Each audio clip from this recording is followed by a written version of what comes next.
Ouais. Eh bien, c'est bon, Estelle, je te laisse la main. Ok, bonjour. Donc, merci d'être présent sur le Power Saturday.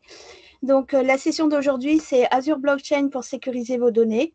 Mais en fait, je garde le titre et je suis obligée de modifier tout le contenu parce que la build qui a eu lieu la semaine dernière, enfin, il y a une dizaine de jours, il y a eu des annonces qui ont fait que, en fait, Azure Blockchain est supprimé comme service. Donc, grosso modo, toute la session que j'avais prévue, parce qu'en fait, on soumet nos sujets au mois de mars pour l'événement là au mois de juin.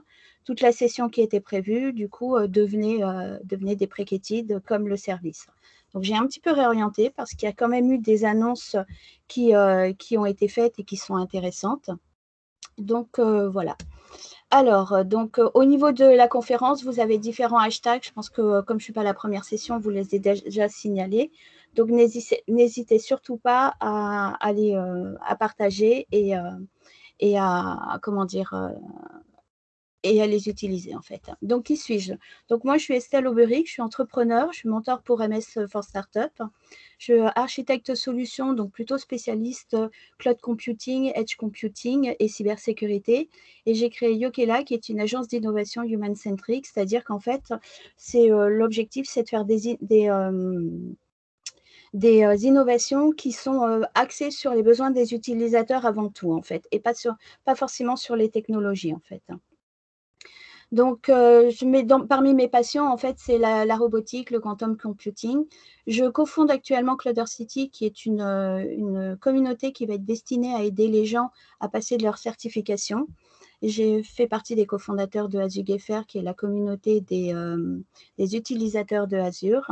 Et au niveau de AMS, en fait, je suis membre organisateur de cette communauté. Vous pouvez me retrouver sur les réseaux sociaux sans aucun problème. Donc, on rentre dans le vif du sujet. Du coup, je vous fais un récapitulatif des épisodes précédents parce qu'au niveau de la blockchain, c'est un petit peu l'arlésienne au niveau de Microsoft, mais pas que, en fait. Donc, on a eu en 2015 une offre de plateforme Ethereum. En 2016, il y a eu l'annonce du projet Bletchley qui, en fait, était un projet basé sur la blockchain et plutôt orienté sur l'authentification et l'identification. Donc voilà, c'était à petit peu près le mode de processus pour justement très orienté sur l'identification. Vous pouvez le retrouver, j'en parle pas dans cette session, mais là c'est juste le petit POC vers le DID, qui est le Decentralized Identity, qui est un autre projet de Microsoft basé sur la blockchain.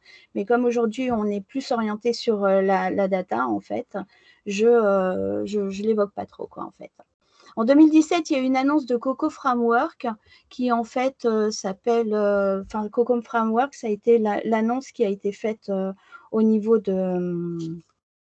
comment dire qui a été faite au niveau du marketing et des annonces, puisque Mark Russinovich en a aussi parlé à la build de 2018. Mais en fait, c'est plus maintenant, ça s'appelle… d'ailleurs, j'ai oublié, c'était dans mes notes. Enfin, en fait, c'est un autre projet qu'on retrouve sur GitHub et qui est plus sur le confidential framework, en fait. Donc, il y a eu aussi en 2019 donc, le lancement de Azure Blockchain Service et en 2020, le lancement de Azure Blockchain Workbench. 2021, on a eu les deux annonces majeures là sur la build, qui est le lancement de Azure Database Ledger et Azure Confidential Ledger. Non, la news qui n'a pas été donnée au niveau de la build, en fait, c'est que Azure Blockchain Services, en fait, il a été annoncé le 10 mai dernier que le service donc passe en deprecated et les gens qui utilisent actuellement Azure Blockchain Service ont jusqu'au 10 septembre prochain. Donc, en fait, c'est les 6 mois quand Microsoft, en fait, supprime un projet.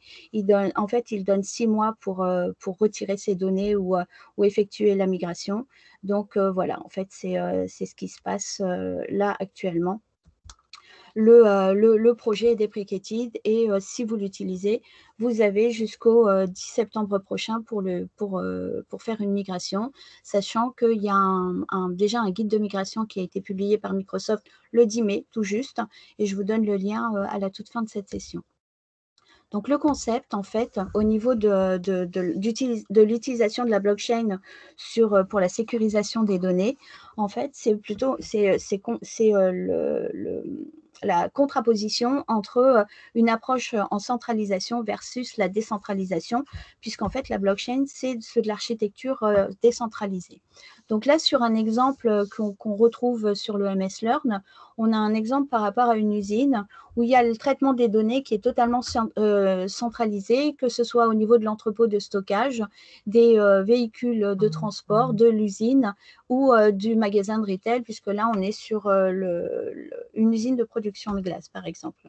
Donc, toutes les données sont à un seul et même endroit et toutes les entités doivent se connecter sur cet unique endroit. En mode décentralisé, le même type d'exemple, ça va donner en fait que l'entrepôt va pouvoir se connecter à ce qu'on appelle un ledger. En fait, c'est une librairie. Donc, en fait, les ledgers communiquent tous entre eux et se synchronisent entre eux. Donc, on se retrouve à avoir la partie transport qui se connecte à un autre ledger, mais qui de toute façon revient à être le même puisque il y a une synchronisation entre tous les ledgers, je vous rappelle. L'usine également, et également au niveau du magasin de glace. Alors, quel est l'intérêt en fait d'être en mode de centralisation versus la décentralisation? C'est-à-dire qu'en centralisation, au niveau de l'authentification, de l'identification et de l'authentification sur vos données, vous devez tout est centralisé également. Donc, en fait, ça doit être un seul et même unique, un seul et même système d'authentification. Sur le concept de décentralisation, c'est qu'en fait, chaque entité peut avoir son propre système d'identification et d'authentification. Et en fait, ça n'a aucune incidence, ce qui veut dire qu'en fait, par exemple, là, l'entrepôt de stockage n'est pas obligé de donner des accès à l'usine sur ces données et du coup peut décider des données qu'il partage ou pas. Donc là, en fait, c'est un schéma très simplifié, mais c'est par exemple très pertinent dans le cadre, alors actuellement, la blockchain, c'est beaucoup utilisé dans le cadre de la finance et de la santé. Et si je vous prends l'exemple de la santé, ça peut être l'exemple, par exemple, d'hôpitaux qui ont chacun leur fichier patient, en fait. Donc, ces fichiers sont particulièrement confidentiels puisque ça touche à la santé, bien entendu. Il n'y a pas forcément, à part sur les données sécurité sociale, où là, il y a une centralisation des données sur le patient, mais la centralisation des données sur le patient au niveau de la sécurité sociale, c'est une centralisation administrative. En ce qui concerne les données propres à la santé et sur la confidentialité médicale des patients, la sécurité sociale, en fait, n'a pas accès à ces données, sauf si elle en fait la requête pour des contrôles, etc. Mais de prime abord, elle n'y a pas accès à volo, en fait. Et pareil, si par exemple, je suis hospitalisée dans un hôpital lambda et que après je suis hospitalisée dans un autre hôpital gamma, l'hôpital gamma n'a a priori pas accès à mes données de ce qui a été fait dans l'hôpital le premier hôpital, sauf si moi, je lui amène mon dossier patient, etc. Donc, alors, bon, certains, le dossier est petit, sur d'autres, le dossier est plus conséquent. Et plus on multiplie, en fait, les interlocuteurs, plus il y a un risque de perte ou d'omission de données sur ce type d'exemple, par exemple. Et donc là, en fait, si on passe sur une gestion des données en mode décentralisé, ça voudra dire que, par exemple, l'hôpital lambda pourra contacter l'hôpital gamma ou vice-versa en disant, écoutez, voilà, moi j'ai besoin de l'accès aux données à ce patient. Et du coup, en fait, en mode décentralisé, on va pouvoir donner une autorisation d'accès à ce dossier et pas forcément non plus à l'ensemble des données patients. Et ceci aussi en fonction de ce que des autorisations que le patient aura accordées ou pas, en fait. Donc voilà l'intérêt de la gestion des données en mode décentralisé et du coup de la sécurisation, puisque de toute façon, l'authentification et l'accès aux données font partie des principaux prérequis pour l'accès aux données, en fait. Donc en fait, on a Azure Workbench que j'avais cité, qui est donc sorti en 2019. qui pour l'instant est toujours en preview, qui n'a pas été annoncé comme étant deprecated, donc du coup je le signale. Azure Workbench, en fait, c'est un framework qu'on utilise en mode IaaS ou en mode PaaS, et contrairement à Azure Blockchain Services qui était du PaaS, du pur PaaS en fait. Donc au niveau d'Azure Workbench, au niveau des fonctionnalités, ça va vous permettre plus facilement de créer et de gérer des applications blockchain, de gérer les utilisateurs, parce qu'en fait, on a la possibilité de s'interfacer directement avec Azure Active Directory. Donc ça, c'est la puissance en fait d'Azure, avec le fait que tous les services d'Azure peuvent s'interconnecter les uns avec les autres. On a la possibilité de l'utiliser en mode API REST, ce qui veut dire que derrière, c'est aussi une façon de sécuriser ces API si on utilise un API Manager ou si on donne accès à ces données via API. Donc, du coup, ça fait un autre système que uniquement la distribution d'un token qui sera valide plus ou moins à long terme, enfin, qui soit permanent, soit temporaire. Mais voilà, ça permet de rajouter une sécurité supplémentaire à l'utilisation du token qu'on a l'habitude d'utiliser dans les API. Ça permet de développer un réseau blockchain.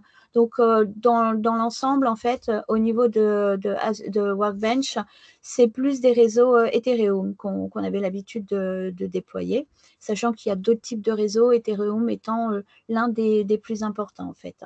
Et ça permet donc, du coup, ce qui n'est pas un des moindres avantages, de synchroniser les données on-chain avec du stockage off-chain. C'est-à-dire qu'en fait, vous avez du stockage qui peut être dans le ledger, enfin dans le consortium blockchain, et d'autres qui ne le sont pas. Et du coup, ça permet en fait d'avoir une synchronisation de ces données qui sont à la fois dans la chaîne de la bloc ou pas dans la chaîne en fait.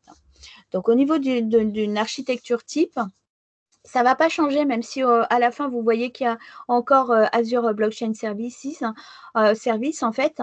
On se retrouve, en fait, à avoir ce type d'architecture dans Azure, où on a donc la Gateway Service API ou l'API Manager, enfin, tout dépend de ce que vous décidez d'utiliser pour le partage de vos données au niveau des applications externes. On a donc le cas qui n'est pas toujours utilisé, mais l'utilisation des API via l'IoT Hub. Et donc, en fait, derrière, au milieu, on a une architecture relativement classique avec de l'inside. On n'a pas mis le traitement de data, etc. Là, on est juste sur du stockage pur et dur, mais ça n'empêche pas tout le machine learning, etc., qu'on peut faire au milieu. Et après, en fait, ce qui différencie, c'est qu'en fait, toutes ces données, au lieu de repartir directement vers l'application quand elles ont été traitées, en fait, elles partent vers un ledger, en fait, vers un consortium qu'on met. Donc là, sur ce type de schéma, on va garder quasiment que celui d'Ethereum, mais on peut en rajouter d'autres en mettant, par exemple, Hyperledger Fabric. Et du coup, en fait, une fois que c'est passé dans ce ledger, c'est uniquement à partir de là qu'on peut réaccéder aux données à partir du moment où il y a l'authentification et, entre guillemets, le smart contract qui est validé pour justifier que vous avez bel et bien le droit d'accéder à ces données. Et donc, en fait, on a un flux unisens, en fait, au niveau du ledger, parce qu'en fait, il y a une écriture unique. Il peut y avoir du multi-reading, c'est-à-dire, en fait, on peut lire plusieurs fois la donnée, mais on ne pourra pas la modifier. Et c'est un petit peu là l'intérêt de la blockchain. Donc, du coup, la blockchain dans Azure sans blockchain services, qu'est-ce que ça va donner? Ça va donner que on va faire beaucoup plus de IaaS pour l'instant, sauf avec le Workbench. Mais le Workbench, ça permet de mettre en place des outils. Ce n'est pas réellement le stockage de la blockchain. Et donc, en fait, il y a plusieurs types de frameworks. Moi, je prends les 3 principaux parce que c'est aussi ceux sur lesquels, en fait, on va retrouver des technos sur lesquels Microsoft base certaines de ces technos. Donc, il y a le Hyperledger qui prend de plus en plus d'ampleur, etc., avec une approche en mode node. en fait, et donc du coup avec des channels et avec différents levels au niveau du consortium. On a Corda qui en fait était l'un des premiers sur lesquels Microsoft a commencé à travailler quand ils ont fait justement le Coco Framework. Coco Framework a été en priorité compatible avec Corda, etc. Et donc, en fait, le concept de Corda, il ne fonctionne pas sur des nodes, mais c'est un fonctionnement sur le fichier, en fait. Donc, on se retrouve, enfin, on est plus sur un raisonnement on travaille sur le fichier que sur les nœuds de chacun du consortium, puisque de toute façon, à chaque fois, il y a des nœuds, puisqu'en fait, on se retrouve à faire des communications, entre guillemets, en peer-to-peer. Donc, du coup, là, on est plus sur la blockchain appliquée sur le fichier et pas sur les nœuds, en fait. Et on a Quorum qui en fait était justement la base de Azure Blockchain Service et qui fonctionne plus sur un concept de smart contract avec des permissions qui sont en fait vérifiées via la validation ou non d'un smart contract. Donc voilà, ça c'est un petit peu les grosses différences. Il y en a d'autres dont vous pouvez entendre parler. Là, j'ai du coup pas cité Ethereum parce que c'est très proche de Corda en fait au niveau de l'approche. Donc du coup, voilà, on se retrouve à pouvoir faire ça et on va avoir le choix avec l'annonce qui a été faite assez récemment, je crois au mois de février ou mars, je ne me souviens plus exactement, avec le support de Hyperledger par exemple sur EKS, donc Azure Kubernetes Services maintenant, et c'est assez cohérent puisqu'en fait Kubernetes c'est de la manipulation de nœuds. Et du coup, le fait qu'il y ait Hyperledger sur Azure Kubernetes Services, ça prend beaucoup de sens en fait. Corda et Quorum, de toute façon, on peut continuer à les utiliser en mode IaaS au même titre que n'importe quel type de framework qu'on va déployer sur une VM Linux ou si on en est Ethereum sur une EVM qui est une Ethereum Virtual Machine en fait. Grosse annonce au niveau de la build, en fait. Ça fait depuis 2019 que Microsoft travaille sur un concept d'application d'une option Ledger sur SQL Database. Et du coup, l'annonce a été faite là lors de la build avec une mise en disponibilité. Il y avait une preview privée, en fait, jusqu'à présent. Depuis 2019, on travaillait beaucoup sur une preview privée. Et là, en fait, c'est en availability, pas en GA, pas en general availability.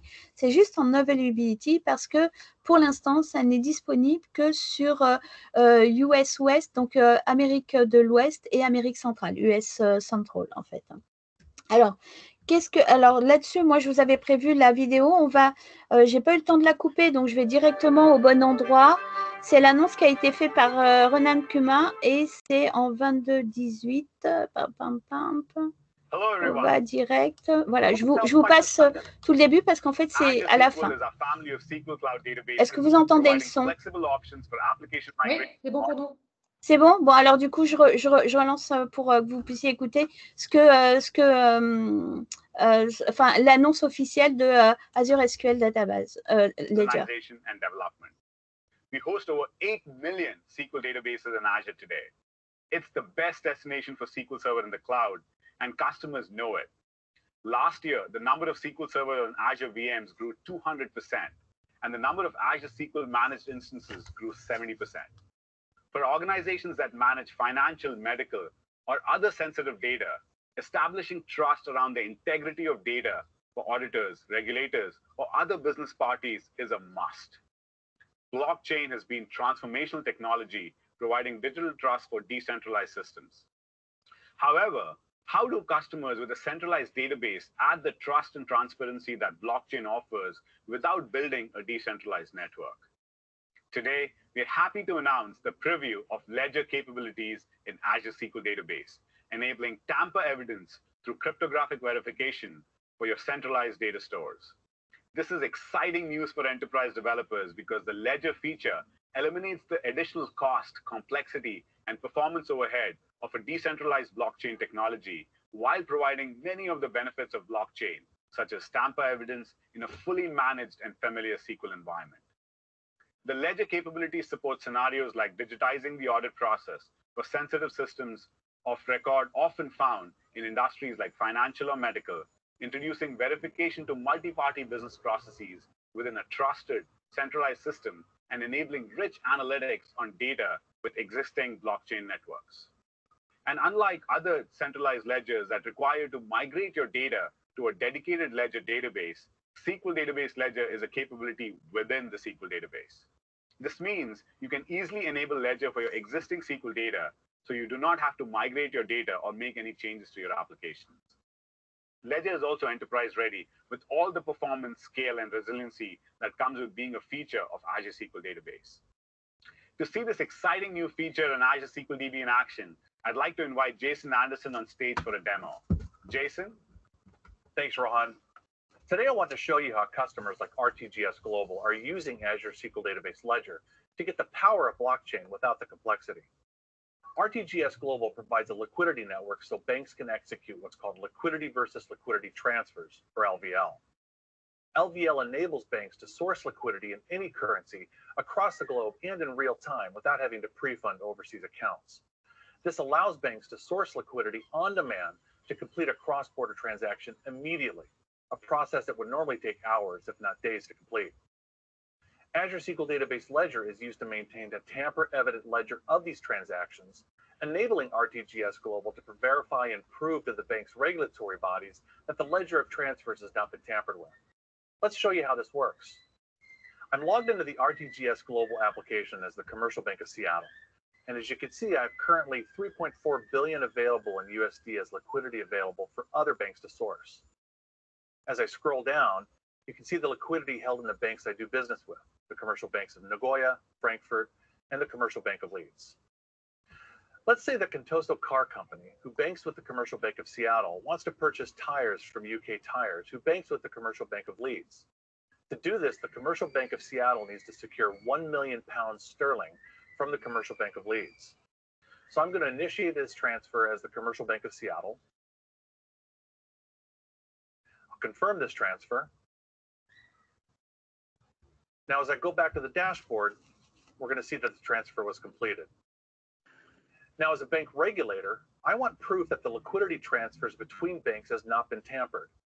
Azure SQL Database Ledger cryptographically links each transaction in the database to one another, creating a blockchain.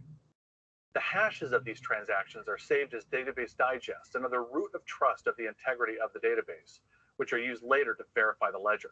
So now I'm going to switch back to the bank regulator's view of the application. As a regulator, I can see the ledger verification has been executing on an hourly basis automatically, and I can also manually verify the ledger at any time. And we'll see that happening, and it'll be pretty quick. Now, let's take a peek at what's actually happening under the hood. Using Azure Data Studio, you can see that I'm connected to the database that tracks the liquidity transfers for USD, and we can see the transfer I just completed earlier here in the ledger table using the RTGS Global application. Now let's verify the ledger again, this time using T-SQL. First, I'm going to retrieve the latest database digest file from the database by executing the generate database ledger digest stored procedure. The digest is a JSON document which contains the hash of the database, as well as information regarding when the last transaction was committed and the time the digest was created.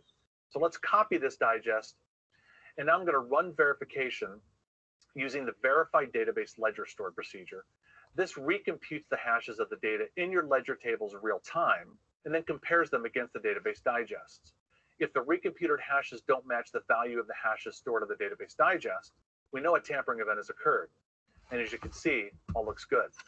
Now, enabling the ledger feature can be done during the creation of a new SQL database or through T-SQL on an existing database. All I have to do is navigate to the Security tab, click on Configure Ledger, and click this checkbox, which ensures that any ledger tables created in the future are ledger enabled by default. Now, I showed you earlier how to generate your database digest and run verification. We have integrated this into the ledger feature to automatically generate digests for you and store them in either Azure Storage Immutable Blobs or Azure Confidential Ledger. Not only does this simplify the process, but ensures your database digests are protected from tampering. Once you've enabled the ledger feature, you can easily run verification by selecting the ledger option in the security settings and clicking on Verify Database. This pre-populates a T-SQL script verification that you can run in Query Editor, Azure Data Studio, or SQL Server Management Studio. In closing, Azure SQL Database Ledger provides customers the ability to get many of the benefits of a blockchain-based system without having to develop new infrastructure, business logic, or migration of data from a legacy system. But Ledger is not just an alternative to blockchain. Any data that is subject to external or internal audits must be trusted that it has not been maliciously tampered. With Azure SQL Database Ledger, you can cryptographically prove that your data is in fact intact. Best of all, Ledger is a feature of Azure SQL Database. This means that you can enable it on your existing databases and get the benefits of tamper evidence right away with no additional cost and no changes to your applications. Azure SQL Database Ledger will be available in the coming days starting in US Central West with all regions to follow. Thank you.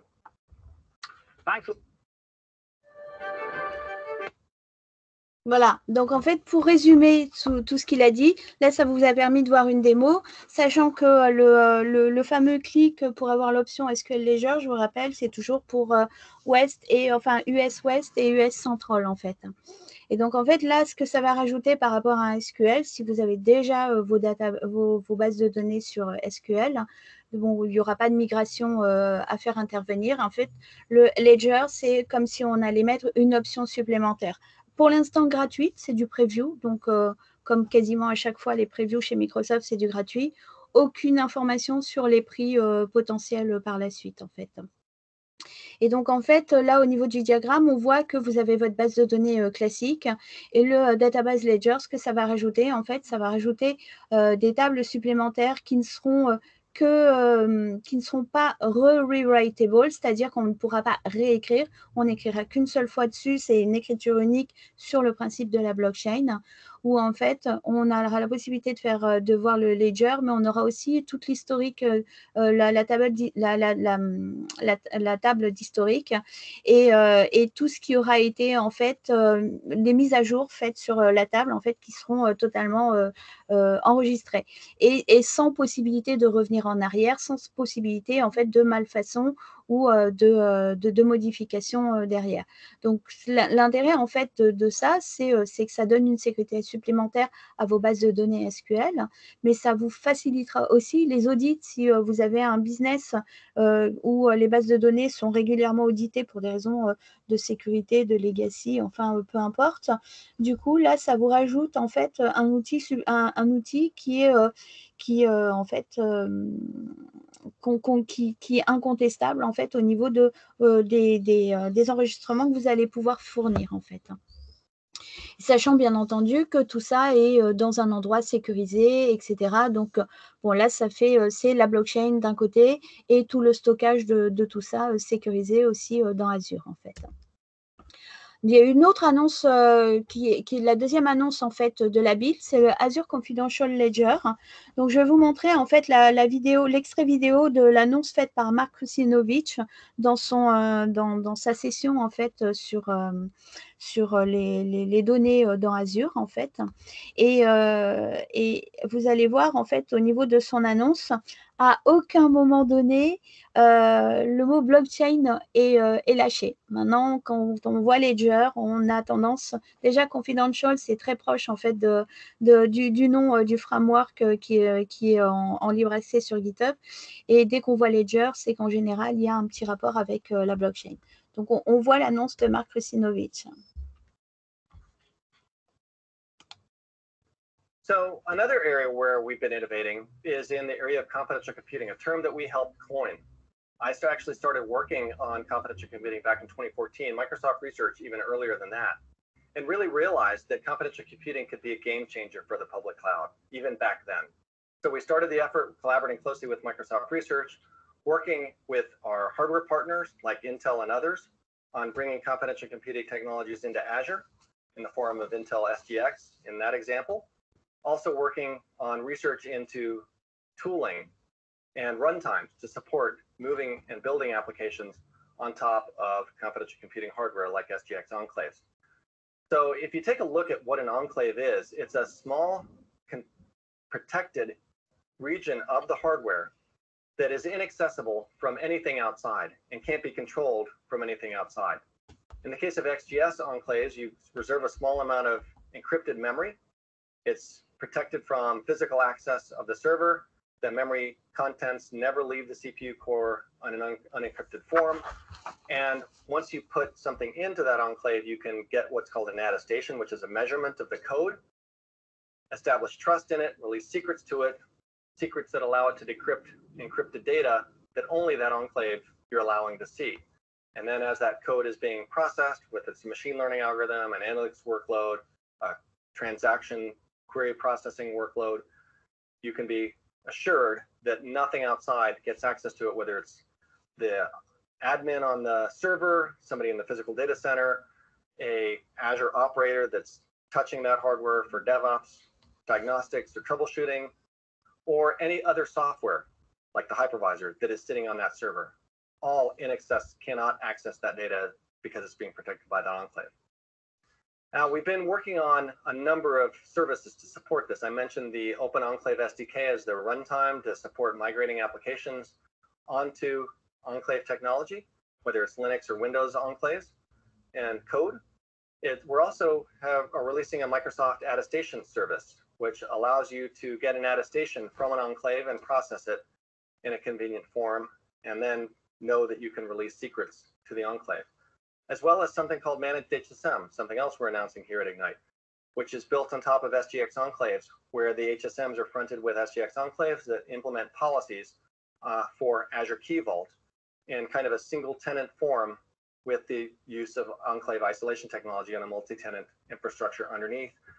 And we're the first public cloud actually to release SGX enclaves through our DC V2 virtual machines that we announced in just a few months ago, working closely with Intel to be the first public cloud provider to provide these servers in our public cloud with virtual machine types on top of them. But where we're going with this is even further. We mentioned SQL. We've got SQL Always Encrypted version next, where you're going to have the SQL query processing engine inside the enclave. But we're working on other services as well. One of them that we're announcing is Microsoft Azure Confidential Ledger. Now, what is a confidential ledger? Well, you might be familiar with blockchain technology. Blockchain technology where each block cryptographically references the previous block and is signed, such that if you tamper with a block in the chain, the cryptographic verifications fail, and you know that the transactions that are stored in that block, somebody's tampered with them, modified them, or deleted them. Where does that become useful in enterprise scenarios? Well, decentralized consortiums through our confidential computing framework is one way, but also another way is auditing, where you want a tamper-proof audit log, where you can store auditing of certain transactions or certain operations inside of the ledger and know that they've not been tampered with, and then also replicate them across different nodes so that even if one node tampers with it, you can see that from other nodes. Even if one node deletes it, other nodes have it. Even third parties can participate in that decentralized copies of those tamper-proof audit logs. So lots of different scenarios, from auditing high-value transactions and financial scenarios to security operations in other scenarios. It becomes a general purpose service which you can leverage for these different kinds of scenarios. And a Merkle tree architecture ensures that ledger receipts are universally verifiable, meaning once you put a transaction inside of the ledger, you can get a receipt back and then later go verify that nothing's been tampered with by leveraging that receipt against verification of that ledger. So I want to show you a quick demo of confidential ledger in actions, including its ability to process transactions at a very high rate, as well as to verify the integrity of the ledger.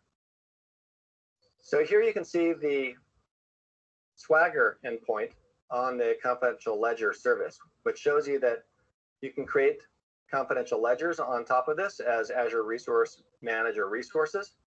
And what I'm going to do is go ahead and create a new ledger here. And one of the things that happens when we create a ledger is we specify which keys through which users, as represented by their cryptographic keys, are allowed to submit transactions to the ledger. And when we create the ledger, we get back a network key that is used by the confidential ledger service to allow us to verify that the ledger has actually been created by the confidential ledger service when we talk to it. So as a user, we can go verify it is an authentic confidential ledger service ledger, and then submit transactions to it using our key. And that's exactly what we're going to do, is we're going to submit first, after deploying, verify that this ledger has been created. Here's the network key. It's got 3 nodes attached to it. So it's replicating across 3 nodes for durability. And then we're going to fire off this script, which sends a whole lot of transactions into it. In fact, in this initial version, we can process 5,000 transactions per second on the ledger with dozens of member nodes. And we're planning on getting up into the hundreds of thousands per second as we go forward, because this is built on confidential consortium framework technology. Now here you can see that after a bunch of transactions are submitted, when we get a submitted transaction, it ends up in the pending state. When it gets committed, we get back our receipt, which is that Merkle tree signed hash that we can then turn around and use to verify the ledger. So here I'm going to run a script that processes against the downloaded version of that ledger and the blocks in that ledger. And we can see that the verification succeeded because the ledger was downloaded, there was no tampering. But if I open up a hex editor and modify just a random byte somewhere in one of those blocks and run that verification again, that tampering is immediately visible. Similarly, if I delete one of the blocks and run the verification again, the verification reports the block is missing, and I can see that somebody's tampered with the ledger, maybe go to another node and get a full copy to has the missing transactions that might have been deleted inadvertently or even maliciously. So this confidential ledger technology, again, general purpose technology to support a wide variety of scenarios and provide this extreme level of tamper-proof auditing and verification.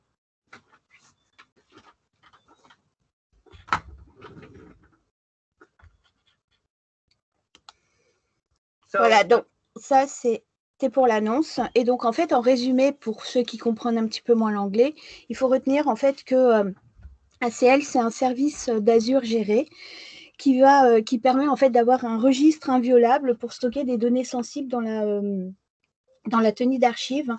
Et du coup, pour l'audit, ça va rendre en fait, ça donne une transparence des données dans des scénarios multiparties en fait.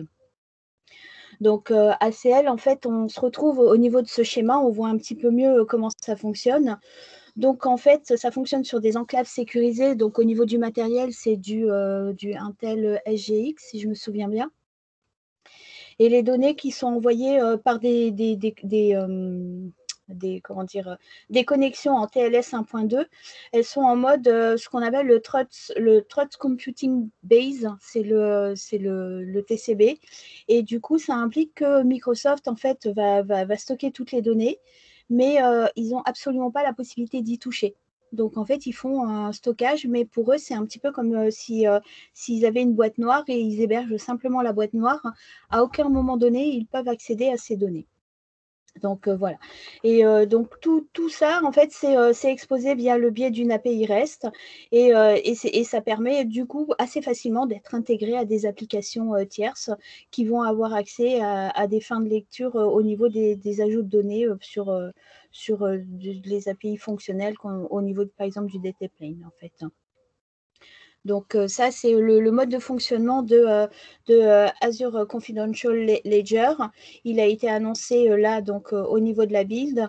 Pour être très honnête, moi, je vous ai mis la vidéo là, comme sur le SQL Database. C'est parce que pour l'instant, je n'ai pas encore sur le SQL Database Ledger.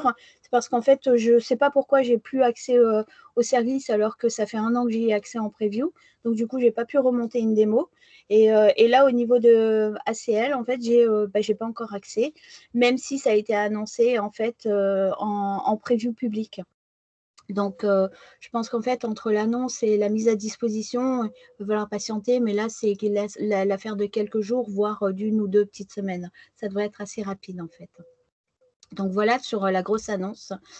Et en fait, au niveau, du coup, alors, en conclusion, parce que le truc, c'est de se dire, oui, on parle de blockchain, mais Ça fait depuis, moi, ça me fait un petit peu doucement rigoler, même si je suis passionnée par la blockchain. Ça fait à peu près depuis 2008. C'est au moment, en fait, la blockchain, on a commencé à en parler quand le Bitcoin est sorti. Et ça fait depuis 2008 que j'entends que c'est une technologie naissante.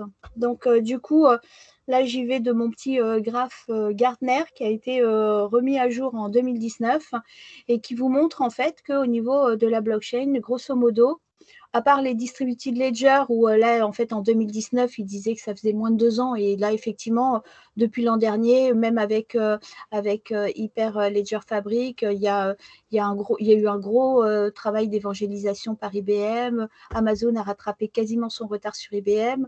Microsoft, en fait, c'est un petit peu moins franc au niveau de l'avancée sur la blockchain.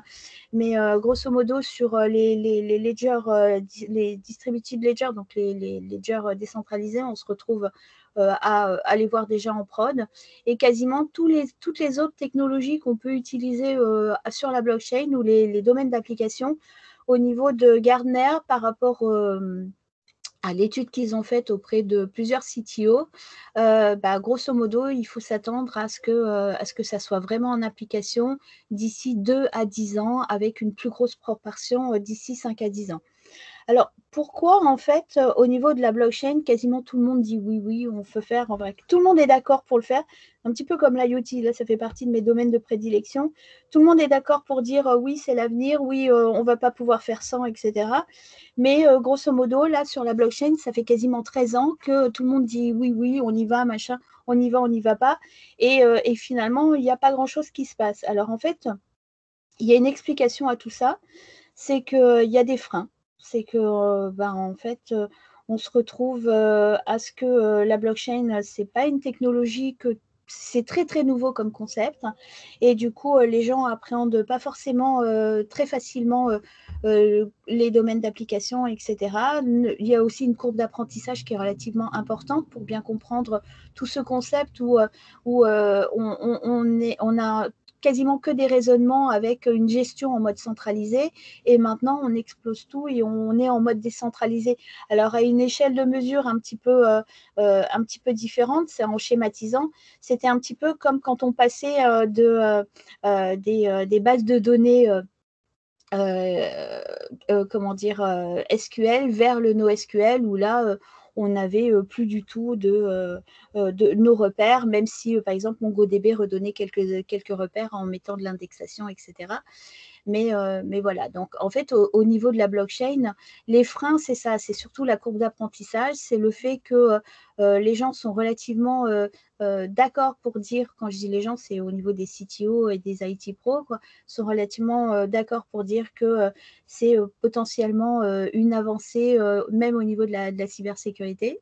Mais en fait, on ne sait pas trop comment la mettre en place. Du coup, il y a beaucoup d'argent qui a été dépensé sans forcément beaucoup de résultats.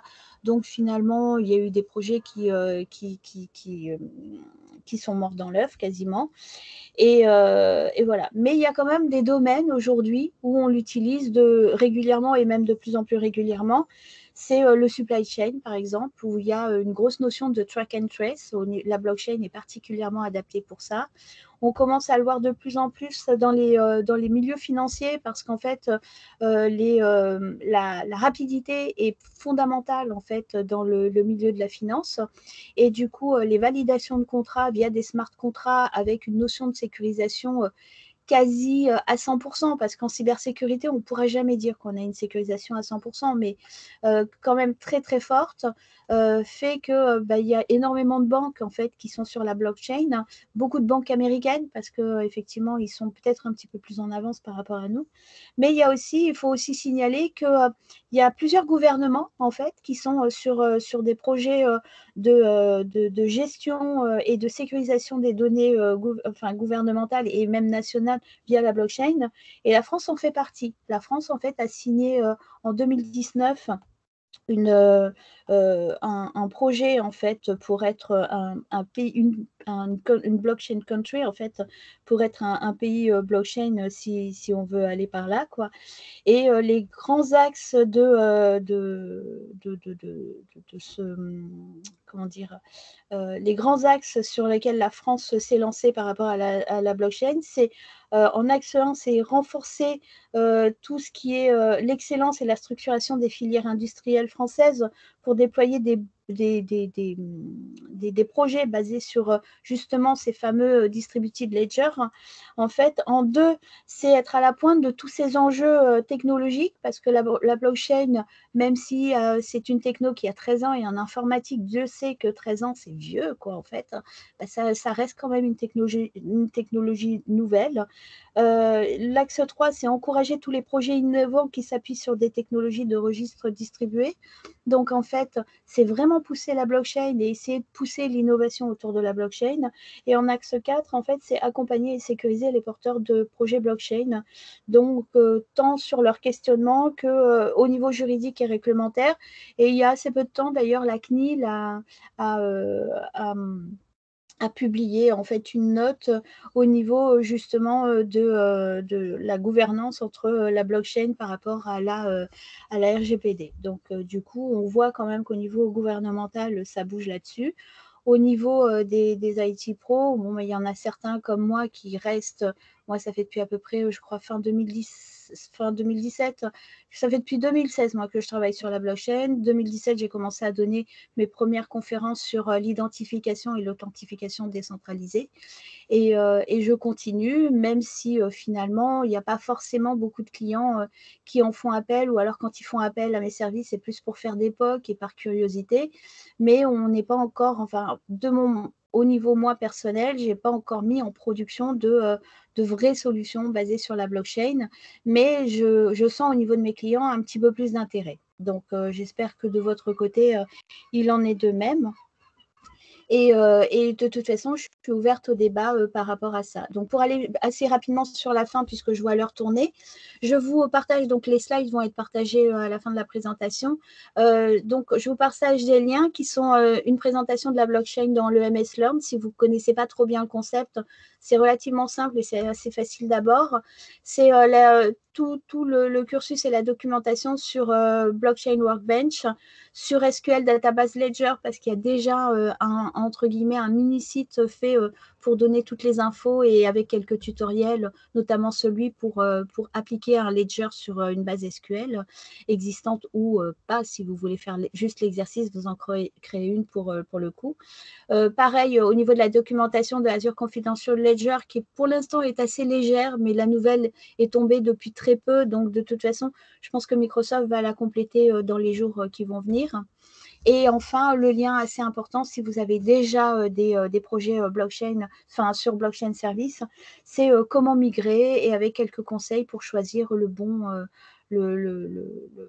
bon service en fait qui pourra remplacer Azure Blockchain. Donc voilà. Si vous avez, alors je vous donne aussi en dernier lien le blog. Il y a un blog Microsoft dédié à la blockchain. Il n'est pas très très actif, mais c'est assez représentatif en fait des annonces de Microsoft par rapport au sujet. Ça ne veut pas dire qu'ils ne travaillent pas dessus. Hein. Il y a quand même une équipe produit dédiée au blockchain au niveau de Corp. Donc ça travaille en permanence dessus. Si vous avez des idées, n'hésitez pas via ce blog.